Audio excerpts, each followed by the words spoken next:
Jess, we're almost to the end. We are on episode 6 of 7 as it relates to Maslow Mountain and building the business using this type of language. And today we get to cover kind of one of my favorites. And that is what's called proof that works, Jess. We get to talk about how what you have created, why it works, how it works, and it has nothing to do with your language. I'm excited about this one too because one, I know it's probably your favorite topic, but Yes. two, I think it's a great kind of, we've climbed the mountain with them verbally through all of this and now we're kind of on the this is how to make things easy for yourself and Yes. and take action on it. And Yep. so this is such a great conversation especially for people who don't feel like they have strong marketing and or branding Mhm. and they are struggling with how to position themselves. Yep, love that. So, I'm gonna go back. We're gonna do just a quick little preview of the first 5. We are not gonna go into depth. If you want depth, go listen to them. Episode 1 was just really, bringing to light what is Maslow's Mountain, right? That's what that was. It is, getting a good grasp on that. I taught this not too long ago, excuse me, in a teaching that I was doing live. And I asked the room how many people have heard and or used Maslow's. There's probably 30 people in the room. 4 people raised their hand. It was wild. So go watch that one. It Uh-oh. totally depends on the room and the It people and where does. they're coming from, Well, though. I was talking about okay, from the business standpoint, right? These are a bunch Yes. of business people. Yeah. Okay, Yeah. so that was episode number 1. Episode number 2 was identifying and understanding your payoff specific to your avatar. Number 3 was that you have a messaging problem, right? If you're not attracting the right people based on the language on the Maslow where their avatar is, you have a messaging problem. After that, I got this little cough, and I don't know why I had this little cough. It's going to drive me crazy. Sorry, podcast listeners. Marketing that works without you. How fun is that? The last episode, Jess, that we did was understanding that your avatar, you may have an avatar problem, right? You may Mhm. not know who your ideal avatar is. And today we get to talk about proof that works. So diving into this, let's just frame it for everybody and help them understand that one testimonial, one positive testimonial is really all you need, right? That's all you need, because that positive testimonial will help you then share a story with other avatars, the other right avatars, that'll speak the language of where the avatar is, because we still, as the coach, as the solution provider, have tendency to talk too high on the mountain. Mhm. Well, and the thing is we are in a relationship-based business, right? And so story is a great way to deepen a relationship Mhm. in a non-salesy approach. Yep. And so that's why we like this framing of framing your proof in story, not in, data and numbers and things like that, because it builds the relationship and builds trust and it allows the avatar to see themselves in the story a lot easier than it is for them to try to find themselves in a spreadsheet. Yeah, very, very true. So proof that works. This is not for you. Okay. This is not for you to say, oh, look, my system, my process works. No, you should know that ahead of time. If you don't know that your process works or doesn't work, you probably shouldn't be selling it. This is from the avatar that was in your system that took your process and it worked. And what they're doing now is giving you the testimonial that it worked. And the neat part about this, Jess, is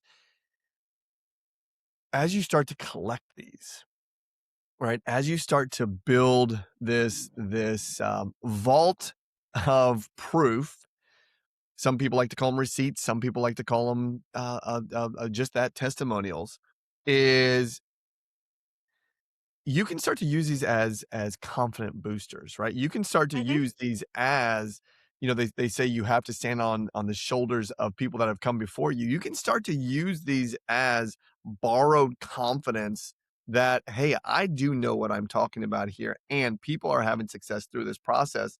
And the neat part, to your point, Jess, is when they start to build it into a story, that story will land with the other avatars who are considering jumping into your process. hmm Well, and it removes you from the equation and Yes. puts them at the center of Yeah. it. So, Mhm. we've talked about story brand and guide versus hero language. That is what we're headed towards or talking around here is when you can tell a story about how you guided a client to the payoff and you weren't the hero of the story, I did this, Yeah. it changes how people perceive what you do and whether or not you can help them. Mhm. And so this is not about collecting 100 testimonials before you launch. It's about having a very clear result that you can share for someone else that you helped facilitate, right? And then that becomes that opportunity to continue sharing as you continue to meet more of your avatar. Mhm. You Mhm. know, I it's funny because I've talked about it in past episodes. I hired a speaking coach because I had taught for years and I know how to teach content, but keynote speaking is very different. And literally, she frames it out as you build a series of stories, right, that all connect together to make your point. But the best keynotes are not heavy in data, they're not heavy in frameworks or heavy in knowledge or, we heard a speaker recently who I swear used Chat GPT to write as many like banger Mm. one lines as he could and Mm. like dropped one every 30 seconds. It's not about that. It's about creating a space where people can understand the information and process it. And they do it through story best. That's right. Yeah, And that's right. and so, the keynote that I wrote from that and gave from that, I delivered in a room where every other person was data heavy or content heavy, and I was the only narrative type person. I was everybody's favorite according to Mhm. them when they walked up to my booth after the fact. Mhm. Yeah. And this is not about me, but it's about showing you that like if you go to another event, you listen to another podcast, you do something, listen to the way that people connect with the audience. And this is what we're trying to help you learn how to do with your audience. Mhm. Understand that stories are the easiest connection point. They're the most relatable and they add authority and credibility without ego or overwhelm. Yeah, that's so good. Oh, my iPad's dead. I was gonna don't we have a framework on how to tell a story? I think we do somewhere. I'll have to go back and try to find that. Maybe we can put that in the show notes. But Yeah. telling a story, to your point, Jess, we talk about this when we're teaching this in the challenge and in the blueprint of a flywheel, right? So I want hmm you to see visually a flywheel with a continual arrow, if you will, that just keeps going and going and going. And that means you have to have one offer with one conversion that has one payoff, that has one testimonial, and to Jess's point, that has a story that can go along with that whole thing. And then it just keeps repeating itself. Now, I do want to stay here on the story because I think you're looking for the framework on how to tell a story. I love this framework, and I think I can do it from memory here. The very first part of a story, though, it has to have language that people can relate to, hmm and that's we'll go with like visual, right? And so that's not the point of this podcast, but I want to do it anyway, and we'll do it real quick. You're standing in the kitchen. Okay, pause.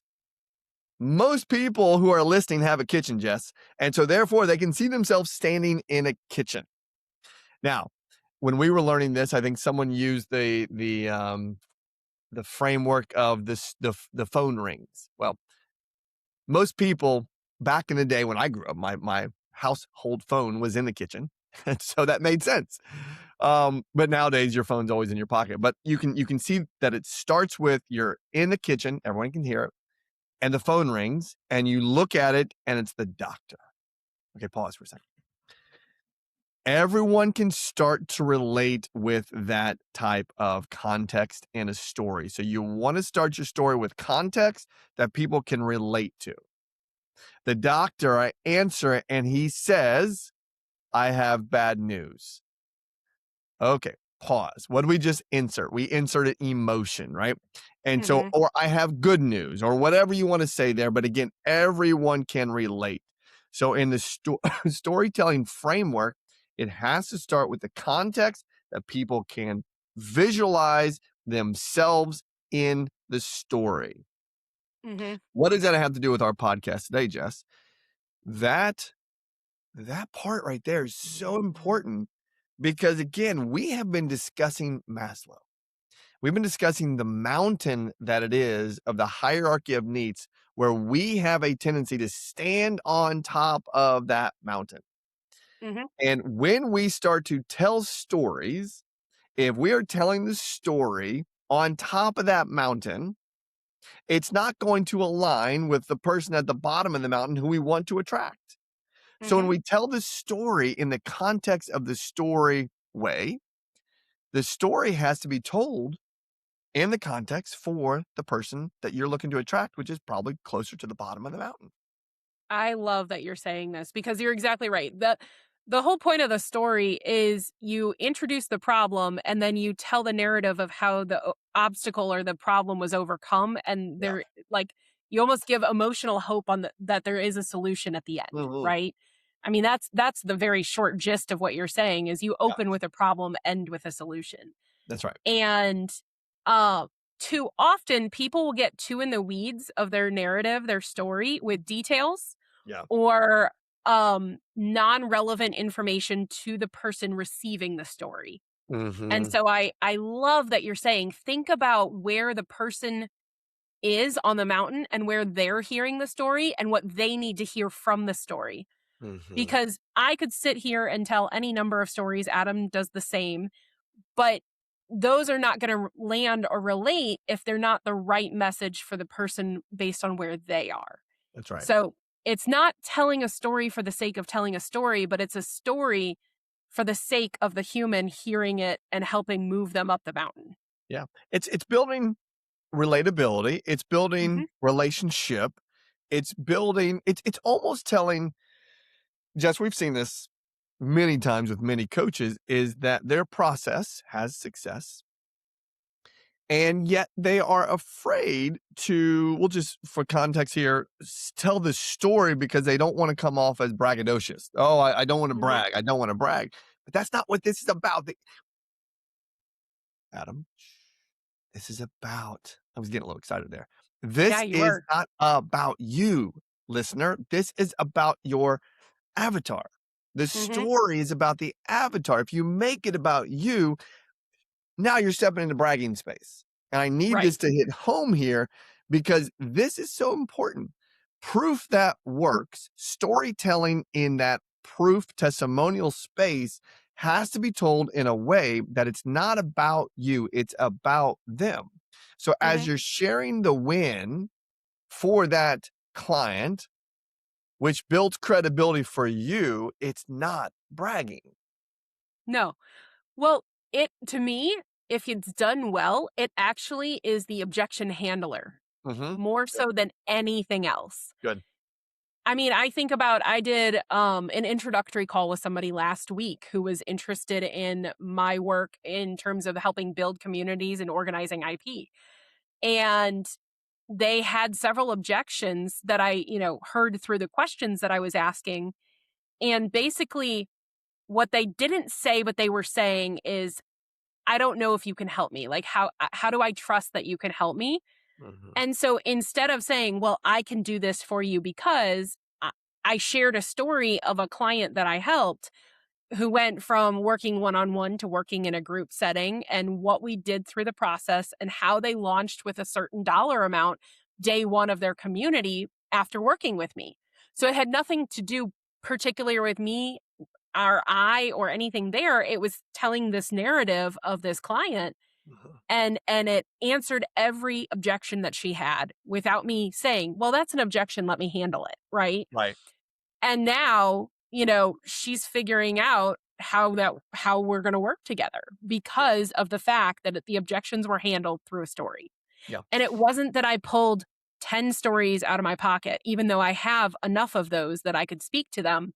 It was one testimonial, one story, one outcome, one payoff, and it spoke to what she was seeking with proof that I had already helped somebody else achieve it. So good. And that's Yep. all she needed for Yep. the confidence. And for me, it wasn't a sales call. It was a discovery call. We had an opportunity to discover if there was alignment. And at the end, she goes, "Well, how do I work with you?" It was Mm, not me going, "So, would you like to know about my services?" She goes, "How do I work with you?" yep. And that for any coach is game changing. Mhm. If you Mhm. don't have to have a sales call, you get to have a discovery call, a proof call, and they're begging to work with you by the end, then you've done it right. Mhm. That's good. That's real, real good. And the neat part about this is you can actually be prescriptive here with your storytelling because if you understand your avatar, episode 5, you may have an avatar problem. If you do, go listen to that one. You should have the psychographic of your avatar, which is how they think. When you Mhm. understand how they think, you also understand their objections. You're probably only going to get roughly 4 to 5 objections anyway. And if that is the case, you better put them into a story form of how past clients that you worked with overcame those objections before and how you're going to do it again, because that's what will land with them. And to Jess, your point exactly, so many people make it about themselves. And that's Mhm. why it's hard for them to handle those objections. Who said, what did they, we heard this before. You should, I'm going to butcher this. So objections should never happen because they should just be hurdles that you handle ahead of time. And if you get an objection at the end, that means you didn't handle the hurdle before. Do you remember what that You was? said that really well, Oh, good. actually. Good. Pat on the back. Good job, Kudos. Adam. Okay.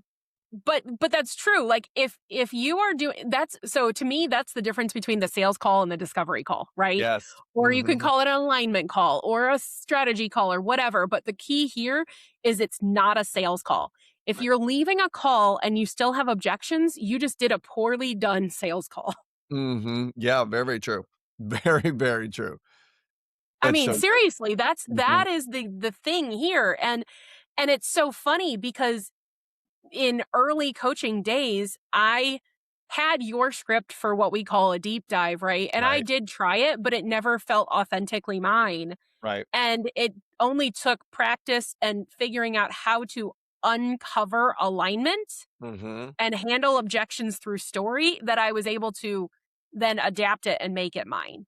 Yeah. And yet, so now I don't follow it exactly to a T. Please, I love coaching coaches. Don't listen to me right now. But I'm use it because it's so powerful in the fact that it keeps you focused on them, not you, and Hmm. uncovering what they're seeking and being able to give you spaces to tell stories to handle Hmm. objections. Hmm. And that is really what it's designed for because new coaches or coaches that lack clarity in their payoff and therefore confidence in their ability always lean back into that sales pitching, right? They're Always. pitching themselves as the value prop, and you should never be doing that.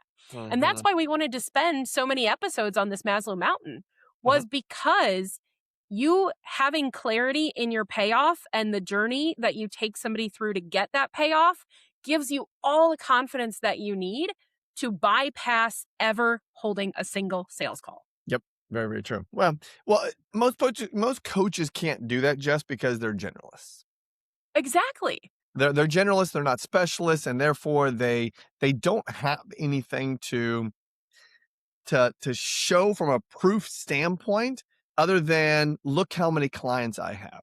Right. Right. And that's not what we're talking. If that is you, I apologize because I do feel really aggressive in this space. If that is you, um, you can either stay a generalist or you can step into a space of becoming a specialist and probably impact more people because there are so many people who need exactly what you have and you can specialize in. And then the proof that you get aligned with that specific person over and over and over and over. But generalist coaches, Jess, I'm speaking to myself because I used to be a generalist coach. Yeah. Um, Well, Is it dull goes and back boring and to burnout lives there. Wah, wah. It's no fun. yeah, it really does. I mean, truly, if you become a specialist, you'll never have to do another sales call. And Never. that's Mm-mm. that's the bottom line is go No. back and define the payoff and you won't need to lean into generic titles like life coach or business coach or something like that because Mhm. you will be known for solving a specific problem. Your stories and your proof will align with that problem and then so many of your objections get handled. Now, Right. this is not to say that if you are somebody who's struggling to just like stop doing everything, but just start niching down. Go back to the beginning of the Maslow Mountain Yep. episodes and really kind of go through those again and help yourself narrow the field and get to the point of having a story that you can use as Mhm. proof because it will change the game. Yes. And you will not close 100% of the calls you hold. You Mm. shouldn't close 100% of the calls you hold because that means your price is too low. But at the same time, it will make those calls so much easier because they then become invitations, not sales pitches. That's right. Yeah. I don't write sales pitches. No. And I love the fact that I don't write sales pitches. Yeah. Well, I mean, when we look at everyone that joins our community, there is not a sales pitch. There is not a close. It is an invite to a Hmm. solution that they desire, right? It's Correct. what they need. And that's what this proof that works podcast is all about is you have created something in a specialist space that lands with a specific avatar and your messaging works that helps them move from problem to solution. And then they share with you that, oh my gosh, it works.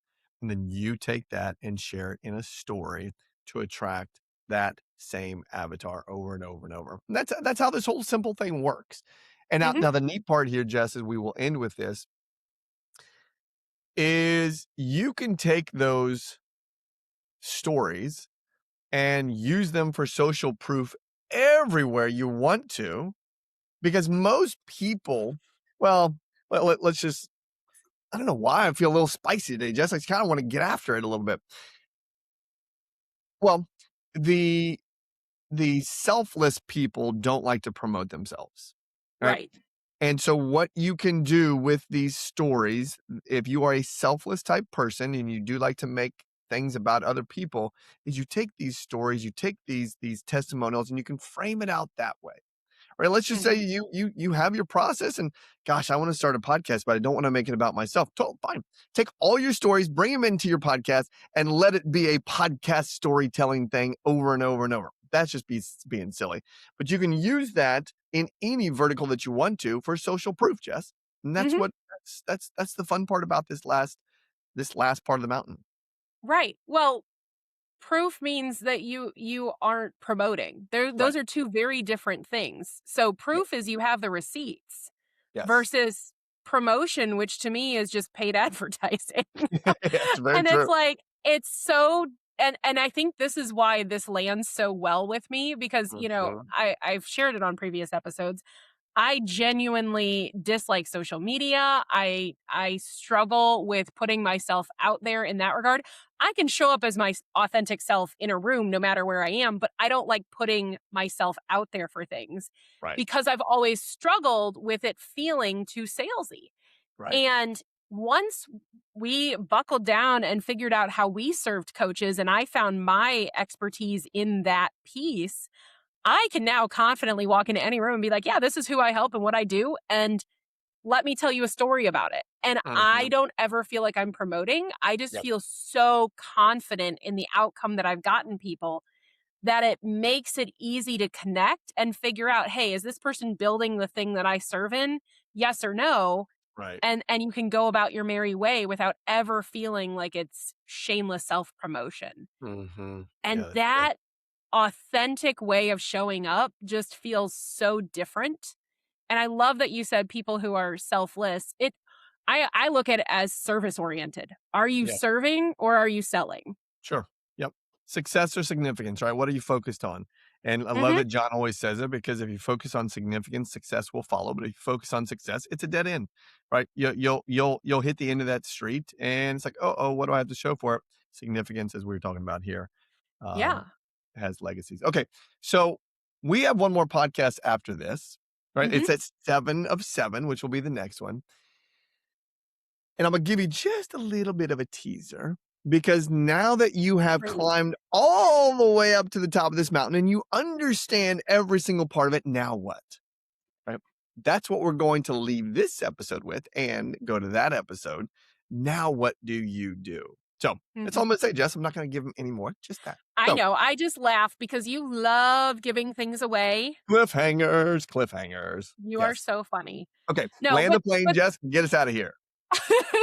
for real, we are so grateful for y'all Mhm. and those of you that show up here week after week. We believe wholeheartedly in the thing that we've created, which is the I Love Coaching community and the blueprint that we have that helps people build a real authentically aligned business focused on their expertise, not your background, your previous industries or roles. And so if what we're saying resonates with you, you know, you are welcome to join us over at ilovecoachingco.com where we've got free lead magnets. We've got events coming up like our next challenge and our next intensive focused on building a group or community. And we would love to see you in our world. So please feel free to connect with us on what lands in the moment for you. That's right. Jess, by the way, I want to say thank you to our listeners too, because in the last 90 days, we are up 67% in downloads. That's That's incredible. amazing, That which is so means high five. that our intentionality around these episodes, I think, is Is landing. it's landing. So thank you all for listening. Thank you for being here. If there's ever anything that you guys want to hear, just I don't know, Jess, how can they tell us? I think the easiest way is find us on socials, let us They can know, find us on or go to social. ilovecoachingco.com and use the contact section. Yep. Okay, perfect. We'll see you guys next time. See you. Bye. Bye.